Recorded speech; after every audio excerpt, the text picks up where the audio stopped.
In Leviticus 18, we find a lot of Jewish laws about sexual relations. For us today, we know that positive sexual relationships are those that focus on loving and respecting each other. Relationships where we care for each other's physical as well as emotional health. But that's not the focus of these ancient laws. Chapter 18, verse 3 and 24 tell us instead that these laws are all about stopping the Israelites following the religious practices of their neighbors, especially the Egyptians and the Canaanites. So for us today, laws such as those in Leviticus 18, which forbid incest, make sense to us because we know the terrible genetic and legal problems that come from such relationships. But for Israel's priests, those relationships were prohibited not for health reasons, but because they were practiced by neighboring religions.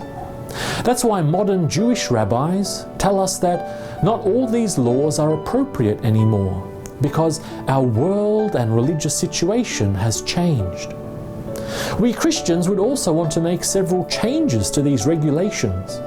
For example, these Jewish laws accept that men will naturally have many wives and concubines, something we don't accept. The laws assume that only men are responsible for sexual decisions and morality, something else we don't accept. And these laws don't directly forbid sexual relationships between a man and his daughter, something we would very strongly condemn as a type of terrible abuse and sin. Today, we Christians know that when sexual relationships aren't based on deep love and respect between people, when there is no selfless and humble care for the other, then those relationships become poisonous and damaging. Apart from hurting the people involved, they can also end up damaging others. When husbands and wives are in abusive relationships, we see how much suffering children, family, and friends also have to go through. In bad relationships, we turn others into objects for our own use, devaluing and hurting them. But that's not the type of loving and healthy relationship God wants for us.